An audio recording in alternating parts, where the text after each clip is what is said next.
আমি মহানগরের সকল নেতৃবৃন্দকে ধন্যবাদ জানাচ্ছি। আমরা সবাই মিলে ঐক্যবদ্ধভাবে থাকার কারণে আমরা দীর্ঘ 8 মাস আমরা হাঁটি হাঁটি পা পা করে আজকে আমরা ফাইনাল খেলা এসেছি।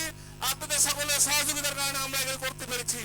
আমাদের মধ্যে যদি অনৈক্য থাকতো, আমরা যদি ঐক্যবদ্ধভাবে থাকতে না পারতাম, তাহলে আজকে এই সুন্দর এই প্রোগ্রামটা আমরা আয়োজন করতে পারতাম না। আমরা ইতিমধ্যে দেখেছি আমাদের মহানগরের যেখানে আমরা খেলেছি সব ধরনের আমার নেতৃবৃন্দ আমাদেরকে সহযোগিতা করেছে। বন্ধুগণ, দীর্ঘ 17 বছর আমরা কিন্তু কষ্ট করেছি।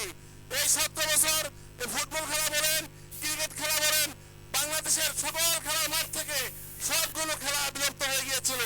শেখ হাসিনার কারণে তারা খেলার মাঠগুলো বন্ধ করে রেখেছিল। সেখানে ছাত্রলীগ, যুবলীগ, আওয়ামী লীগ যত লীগ আছে তারা খেলার মাঠ দখল করে তারা খেলার মাঠে বিভিন্ন ব্যবসা করেছে। আমরা এই খেলার মাঠগুলো পুনরুদ্ধার করতে চাই। আল্লাহর রহমতে জাতীয়তাবাদী দল তারেক রহমানের নেতৃত্বে আগামী ফেব্রুয়ারি মাসে যে নির্বাচন অনুষ্ঠিত হবে ইনশাআল্লাহ, সেই নির্বাচনে জনগণের ভোটে জনগণের ভালোবাসা যদি বিএনপি ইনশাআল্লাহ ক্ষমতা আসতে পারে, আমরা বাংলাদেশের সকল বন্ধ খেলার মাঠগুলো ইনশাআল্লাহ উন্মুক্ত করে দেব খেলোয়াড়দের জন্য। আমি আর তেমন কিছু বলতে চাই না। আমি শুধু বলতে চাই আমরা আমাদের একজন আমাদের সব আছে, ওনার কারণে কিন্তু আমরা আজকে খেলার মাঠগুলোতে আমরা ছেলেদেরকে খেলার মাধ্যমে আমরা তাদেরকে খেলার মাঠে নিয়ে এসেছি। আমরা সবাইকে খেলার মাঠ মুখী করতে চাই। আমাদের এই ইচ্ছে যাতে সম্ভব হয়, আপনাদের সকলের সহযোগিতা দরকার এবং সকলের সহযোগিতা ছাড়া আমরা কোনোভাবে কাজগুলো করতে পারবো না। বন্ধুগণ, আমার নেত্রী খালেদা জিয়া অসুস্থ, আপনারা ইতিমধ্যে শুনেছেন, উনি বাসায় চলে এসেছেন।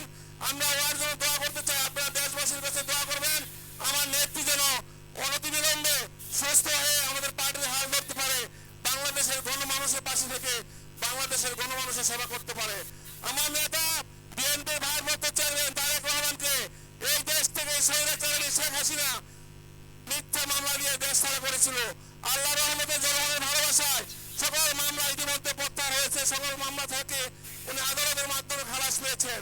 আমরা আশা করি অনতিবিলম্বে উনি দেশে এসে বাংলাদেশের মানুষের পাশে থেকে মানুষকে সহযোগিতা করবে, আমাদের পার্টির হাল ধরে আমাদের পার্টিটাকে অনন্য উচ্চতা নিয়ে দিতে পারবে। আমি আরেকটি কথা বলে শেষ করতে চাই, আমরা কিন্তু তারেক রহমানের নেতৃত্বে শেখ হাসিনাকে এই দেশ থেকে বিতাড়ন করতে পেরেছি। বাংলাদেশের সকল জনগণ বা তারেক রহমানের নেতৃত্বে আমরা ঐক্যবদ্ধ হয়ে গেছিলাম। এই ঐক্যবদ্ধ থাকার কারণে স্বৈরাচারী শেখ হাসিনাকে আমরা এই দেশ থেকে চিরদিনের জন্য বিতাড়ন করতে পেরেছি। আমরা যদি ঐক্যবদ্ধ থাকি, সকল বিএনপি নেতৃবৃন্দদের আমরা ঐক্যবদ্ধ থাকি, আগামী নির্বাচনে ইনশাআল্লাহ তারেক রহমানের নেতৃত্বে বাংলাদেশ জাতীয়তাবাদী দল বিপুল ভোটের মাধ্যমে ক্ষমতা আসবে ইনশাআল্লাহ। দেখো বন্ধুগণ, আমি আপনাদেরকে শেষ কথা হচ্ছে, শেখ হাসিনা যে কারণে দেশ ছেড়ে যেতে বাধ্য হয়েছে, যুবলীগ, ছাত্রলীগ, আওয়ামী লীগের কারণে ওদের অত্যাচার অতিষ্ঠ হয়ে জনগণের সহ এদেশের সকল জনগণ আমরা শেখ হাসিনাকে এই দেশ থেকে বিতরণ করেছি। আমি আপনাদের কাছে আহ্বান রাখবো, শেখ হাসিনা নেতাকর্মী যে ভুল করেছে, যে অন্যায় করেছে, জনগণের মধ্যে যে জুলুম করেছে, আমরা সেই কাজগুলো করতে চাই না। শেখ হাসিনা যে ভুল করেছে আমরা সেই ভুল করবো না। শেখ হাসিনা যে অন্যায় করেছে আমরা সেই অন্যায়গুলি করবো না। তাহলে বাংলাদেশের জনগণের ভালোবাসার মাধ্যমে, তাদের সাপোর্টের মাধ্যমে বাংলাদেশ জাতীয়তাবাদী দল বিএনপি ইনশাআল্লাহ ক্ষমতা আসবে এবং বিএনপি ক্ষমতা আসলে বাংলাদেশের জনমানুষের উন্নয়ন হবে। দেশের সকল দেশের পাড়া মহল্লায় সব জায়গায় আমরা দেশের উন্নয়ন কাজ করতে পারবো। আমাদের যারা নেতৃবৃন্দ আছেন, আপনাদের কথা আমার উদাত্ত আহ্বান, আপনারা 4-5 মাস ওয়েট করেন। ইনশাআল্লাহ বিএনপি ক্ষমতা আসলে আমরা বৈধভাবে আপনাদেরকে সব জায়গায় প্রোভাইড করতে পারবো, ভালো কাজের সুযোগ করে দিতে পারবো। বিএনপি ক্ষমতা না আসলে কিন্তু কোনো সুযোগ নাই। এজন্য দেশের স্বার্থে আপনারা ঐক্যবদ্ধ থাকেন এবং আপনাদেরকে দেখে যারা মানুষ বলে এরা আওয়ামী লীগের ভালো লোক, এরা সমাজে ভালো লোক, এই ধরনের আমাদের ইনফরমেশন সৃষ্টি করতে হবে। আমি আর কথা বলতে চাই না। আপনাদের সবাইকে আজকে ধন্যবাদ জানাচ্ছি।